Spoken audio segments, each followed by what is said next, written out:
Fala pessoal, tudo bem? Comente agora quanto tempo você acha que dura o notebook, que eu vou dar a minha explicação aqui, mas a verdade é que o notebook ele dura bem uns 3 anos. Mais ou menos começa a dar aquela engasgada 5. Mas a gente vai explicar por quê, porque tem as fases naturais que vai acontecendo alguma coisa que muda o status dele, certo? Vamos à vinheta e começar. O ponto número 0, geralmente eu começo pelo ponto número 1, mas vamos começar pelo ponto número 0. É impossível dizer quanto tempo o notebook dura, exceto fazer médias, porque sempre vai ter o exemplo de exceção do notebook que está lá em casa há 11 anos, só trazendo alegria, e portanto você não está dizendo aí, não está muito correto, né? Estou falando na média. E na média, eu posso dizer que, assim como é um mote aqui desse programa, né, é que o primeiro ponto em consideração que você deve levar é histórico de marca. E o histórico de marca é o seguinte, tem muitas marcas que na média duram muito mais do que as outras. Não estou dizendo que certas marcas anunciam produtos que só têm vantagens, que nunca quebram, só estou dizendo assim, na média os produtos duram muito mais. Diversos produtos eles não conseguem alcançar o patamar de preço de uma outra marca considerada melhor, até pela durabilidade. Porque você concorda? Você imagina, vamos fazer um paralelo com o carro. Você vai lá, compra um carro que é 30% mais barato que o outro, só que quebra 2 vezes mais rápido. Porque primeiro você vai consertar o carro, vai gastar mais dinheiro. Segundo que se ele durar menos, você já perdeu dinheiro de qualquer forma. Então, a economia que você faz, no longo prazo, ela volta com juros para você, certo? Mas todo notebook, querendo ou não, independentemente da qualidade de construção, independentemente do histórico de marca, do carinho que a empresa tem em colocar cada componente ali, a verdade é, o primeiro componente, isso tem uma explicação física, né? O primeiro componente que dará problema é a bateria. Por quê? Porque tudo que funciona a bateria, todos os outros componentes, eles foram projetados para durar mais que isso, especialmente se você usa muito, né? Então, a bateria, ela não foi projetada para o longo prazo, sabe? O notebook de 10 anos. Se a bateria ainda ligar, ela no máximo vai ser assim, você tirou o cabo e colocou de volta, a bateria já acabou. Porque ela não foi projetada para durar tanto tempo. Não importa a qualidade da bateria, ela não vai durar para sempre, né? E como todo o resto dos componentes ali, eles têm uma expectativa de vida muito maior, a bateria ali vai ser a primeira coisa que vai deixar você na mão. Eu, assim, não digo que foram dezenas de vezes, mas passou de uma dezena de vezes. Que é o seguinte, eu tive diversos notebooks que, beleza, ele começou a ficar esquisito, começou a esquentar demais essa região onde você encosta o pulso, onde geralmente fica a bateria, né? E o que eu fiz? Eu tirei a bateria. Aí na prática eu transformei num desktop móvel, né? Porque não tem bateria nenhuma. Daí ali você abre o notebook, você tira o conector de bateria e você resolve o problema. Só que a sua luz oscilou só um pouquinho, você perdeu todo o trabalho, assim como todo desktop. Então entenda assim, você pode ter o cuidado da bateria, prolongar a vida útil dela, mas muito provavelmente vai ser o primeiro componente que vai dar problema. O segundo componente que vai dar problema, na verdade, não é do computador, é o carregador. Porque, querendo ou não, quando a gente pega, vamos lá, temos aqui esse carregador, aí a gente pega, faz isso aqui com fio, você imagina fazendo isso aqui durante 5, 6, 7 anos aqui, como é que vai ficar esse cabo? Aí você pega e enrola ele aqui, tem gente que enrola ele errado, enfim, puxa aqui, isso aqui me dói até fazer. Aí enrola assim, ele fica tensionado, porque sabe qual é o problema, cara? É que muita gente vê isso aqui e fala assim, poxa, o fabricante colocou essa parte aqui exatamente para você não ter medo disso, né? Só que isso aqui é para impedir um desastre ainda maior. Não é que ele corta o problema, é que ele elimina o problema, né? E a vantagem é que carregadores, querendo ou não, tem uma padronização. Geralmente quando a gente pega aqui, acho que desse modelo tem já. Cadê? Todo notebook vai ter alguma etiqueta aqui atrás dizendo, ó lá, o carregador tem que ter 19 volts e meio, para ser mais preciso, e trabalhar com no mínimo 11,8 amperes. Aí você vai e busca uma fonte de qualidade também, né? E você continua usando como se nada tivesse acontecido. Porque, novamente, não é que o carregador vai dar problema, mas os cabos vão ser problemáticos. E consertar esses cabos aí, eu acho mais prático comprar um carregador novo. Terceiro componente que vai dar problema, na verdade, são vários. É uma classe de componentes chamada componentes mecânicos. E quais são os componentes mecânicos? São os componentes que se mexem. Pega aqui, quando você abre a tela. É muito difícil aqui dar problema, a não ser que você realmente esteja engajado em causar problemas. Outro componente. E também temos um componente aqui que você não vê internamente, que são os coolers que ficam girando o tempo todo, especialmente quando você está jogando. Coisas que se mexem costumam quebrar. Você já viu pedra ter problema?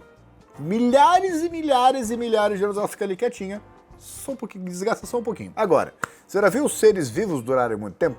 Porque eles se mexem. É exatamente o caso aqui dos componentes mecânicos que, pelo fato de se mexerem, danos físicos podem acontecer. Então não é que o seu teclado deixará de funcionar, mas como já aconteceu comigo em diversas marcas, você vai lá e vai clicando, poxa, esse aqui é o computador que eu não tenho o F2, né? Aquele ali é o computador que o mais não funciona, é sempre uma tecla que começa a dar pau. O problema é quando é uma tecla que você precisa. Eu tenho um notebook até hoje que o número 2 não funciona. Como o número 2 não funciona, eu não posso usar o arroba, por exemplo, né? Então na hora que eu vou usar, poxa, você tem que abrir o teclado porque ele é sensível ao toque, né? Você tem que abrir ali, colocar o arroba, depois voltar a usar o teclado físico. Toda vez que é o número 2, ou arroba. Aí começa já meio que a atrapalhar a experiência, né? Mas esse é o terceiro componente que dá pau, que é basicamente toda a classe de componentes que são mecânicos, que eles se mexem, né? E inclui aqui menção honrosa. Como nós estamos com um Avel de última geração, como diversos modelos que a gente trabalha aqui, não há o HD, mas o HD é um componente mecânico. E se ele é mecânico, dependendo do uso, dependendo da refrigeração, dependendo de tudo, ele vai dar problema em algum momento. O quarto item que dará problema no seu computador é o presente.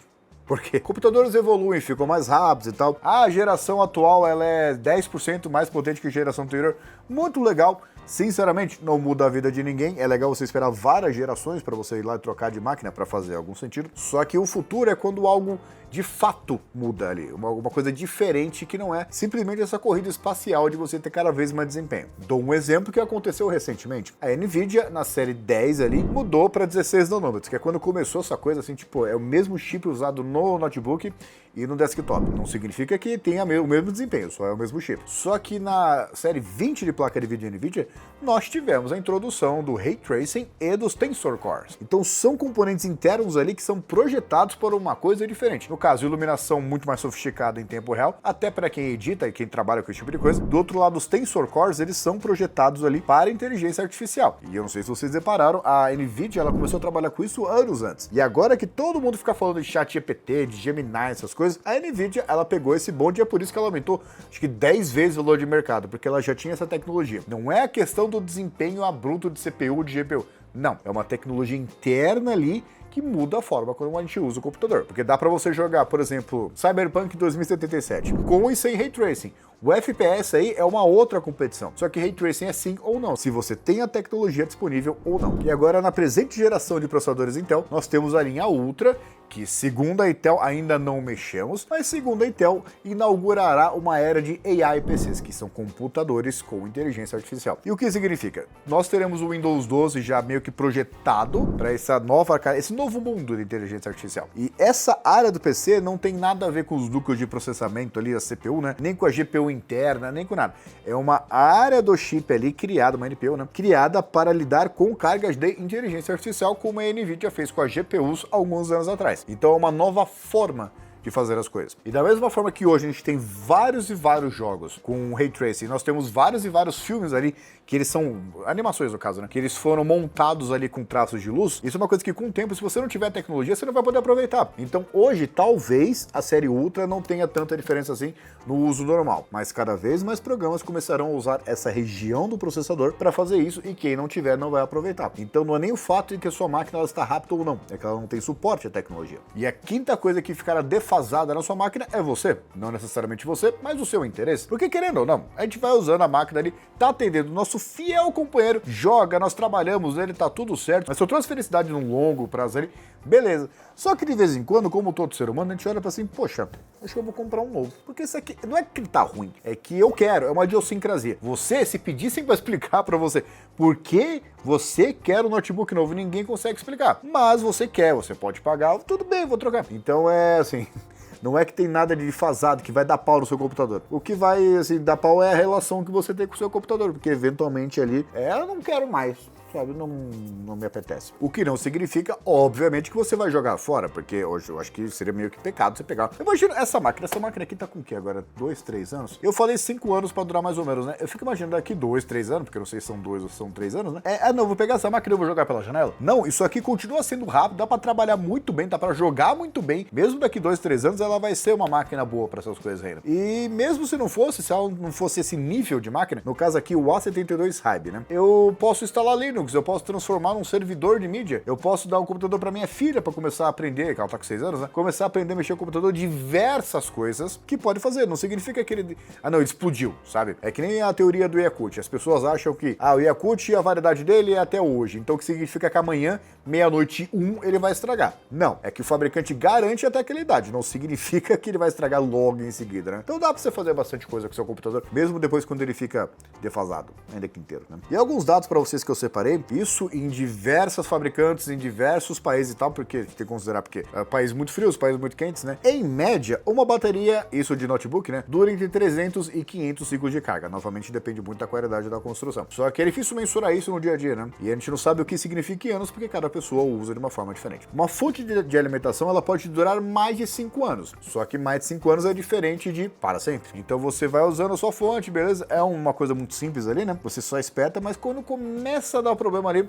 é geralmente com vários e vários anos, ou os componentes internos ou na parte do fio. Mas o que vai, no fim das contas, o que vai dizer se o seu modelo vai durar muito ou não é a forma como você usa ele. Se ele está numa superfície bem refrigerada, se ele está num ambiente bem refrigerado. Muita gente acha que notebook, que em inglês seria laptop, né? Laptop é em cima das coxas, né? As pessoas, de fato, elas usam em cima da coxa. Só que se você usa em cima da coxa, você trava a entrada de ar aqui. Então isso diminui drasticamente a autonomia do seu computador, né? Porque como não entra ar, os componentes não conseguem ser refrigerados. Se você estiver exigindo muito dele, por exemplo, renderizando um vídeo, jogando, ele vai ficar ainda mais quente sem poder expulsar esse calor. Então a forma como você usa, tem muita gente que fica brava, sabe? Tá perdendo o jogo, começa a clicar na tecla assim, como se o computador tivesse alguma culpa. Foi complicado. Mas na prática, quanto mais a gente cuidar, melhor. Só que nada dura para sempre. Nem a gente dura para sempre. Dito isso, comente aqui embaixo alguma dica que você tem sobre como preservar a vida útil do seu computador e dos notebooks que você já teve, porque as pessoas vão ficando mais velhas e vai acumulando um histórico de notebooks ali, né? Quais são os componentes que vocês mais observaram que quebraram? Ah, uma tela que deixou de funcionar. Geralmente fica alguém dando uma porrada nela aqui ou bateu na ponta, né? Mas todo mundo tem alguma história de como quebrou e qual é o primeiro componente que fala assim, olha, essa máquina aqui já não é como era antes. De tudo isso, eu espero que vocês tenham gostado do vídeo e até a próxima.